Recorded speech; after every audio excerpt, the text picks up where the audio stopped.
Hello and welcome to another visit. I am Anna Delman, and today I'm sharing with you day 24, which is answering of my personal note writing of a journey for 365 days of growth and change. For the past few days we have been focusing on the challenge to regroup, and as explained, the simple requirement was to dig deep into your heart, your psyche, to figure out why you had the tendency to slip back and experience a setback or fail in your endeavor. We need to figure out why we do the things we do. What is the reason? We all have a reason, even though we don't think we do. There is one that exists. We wouldn't act, we wouldn't respond emotionally, and emotions doesn't mean bawling, crying, screaming, hollering. Any response is some kind of an emotional gesture to a situation, whether it's good, bad, or just something we habitually do. There is some involvement emotionally to that. So why are you doing the things you do in a negative sense?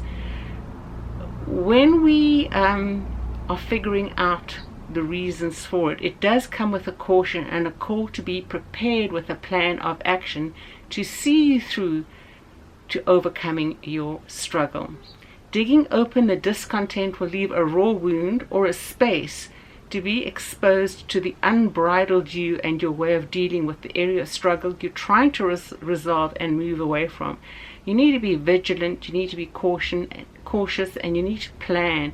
You need to plan those activities. Like we've said before, go for a walk, pick up a creative outlet for yourself that you can distract yourself in doing something more enjoyable. Make sure those enjoyable things don't have the tendency to open up another area of bad habit forming for you, and that is so easy. If you like ice cream, and I love it, my favorite food is ice cream, pecan praline and butter pecan, love the two together. If I had a problem with eating that, then substituting it with a candy bar is not helping me to overcome my habit of overeating ice cream, because I'm just substituting with something else that can be habit forming.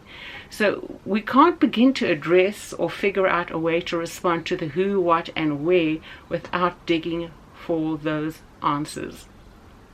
Because I raised the issue over the past few days does not mean you'll already have the answers. A day or two or three doesn't mean that you, in that amount of time, will be able to discern what those original stimulus things were that set you on a pattern or a habit that you are now wanting to overcome. It can take more than a day. I am still learning more and more about unresolved issues from my background. Why did things happen the way they did? Who were those involved? Did I know them? No, not at all. I trusted what others told me about them, but I didn't know them. I didn't know their background. So what was their background? What was their life experience? Who were their associates? What was their education? Where did they go to school? All those things are important to who we are and the areas of struggle we encounter, or when we're involved with other people.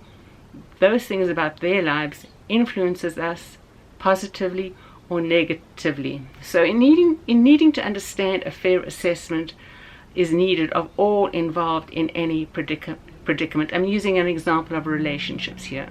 So you need to know their predicament, you need to evaluate your own. The same questions to understand them, I need to ask of myself. And then to understand the issue, I'm referring to needs and explanation on both sides. And in your life too, emotional struggles, relationally, you need to understand both sides to have a fair and accurate response to the problem. They may never resolve their side, but for you to move forward on yours, you need to examine and understand theirs. Likewise, you need to do the same for yourself. If you're not able to figure out, it might be that you're just too close to that situation at this time. It's the same with the habit. It might just be that we cannot figure out how it got so bad. We cannot figure out when it began, where it began, who were the people around us when it began, who was the first person who gave me some ice cream. Was that enough to make me want it all the time, or eat it all the time and have it as my favorite food? No, that came later in life when I was exposed to more and more varieties of ice cream. So don't rush the finding out, but don't sweep the issue under the rug either. If you don't know today, you may know tomorrow or the day thereafter, and that tomorrow may be further away than 24 hours. However, the answer is there. Keep at it. If the answers are more difficult to discern, don't wallow in your ongoing setbacks. You know they occur, plan for them, expect them, figure out a distraction so you can keep moving forward. Then keep working on the struggle until you are victorious, whether you've been able to understand the start of it or not.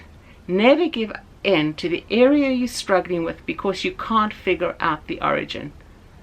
Often we simply have to choose to do what is right, walk away from something or someone, and allow time to bring the answers. Walking away from people is a hard thing to do, but sometimes you need to divide yourself because of their lack of something about them that isn't what they present themselves to be. Facades and images and people wanting culturally to have their images preserved can sometimes not allow for open discussion, and that is the reality. Again, we all need to bring about the changes, is a secure foundation. If you can't resolve with others and you can't overcome and understand the reason you're doing certain things, certain bad habits, you need to have a secure foundation on which to build your tomorrows. I encourage you to establish yours, whatever that may be, or whatever that belief system you have. I encourage you to figure out if it has the answers to carry you through to your tomorrows. If it doesn't, look further. Mine, as shared previously, is settled on faith in God, as taught in His Word, and from which He instructs how we are to live. And that is my foundation. That's the platform I have shown you and what that represents for me.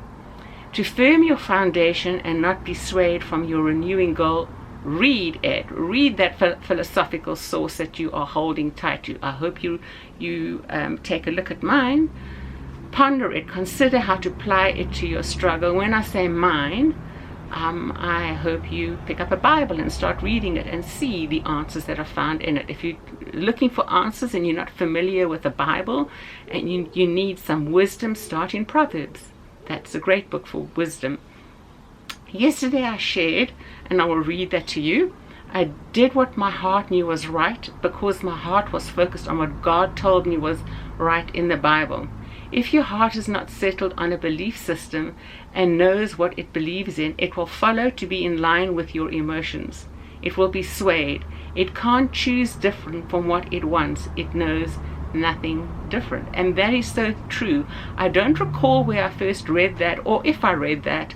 I truly don't know. So if somebody else came up with that, kudos to you and wonderful. I would cite you if I remembered that, but I don't.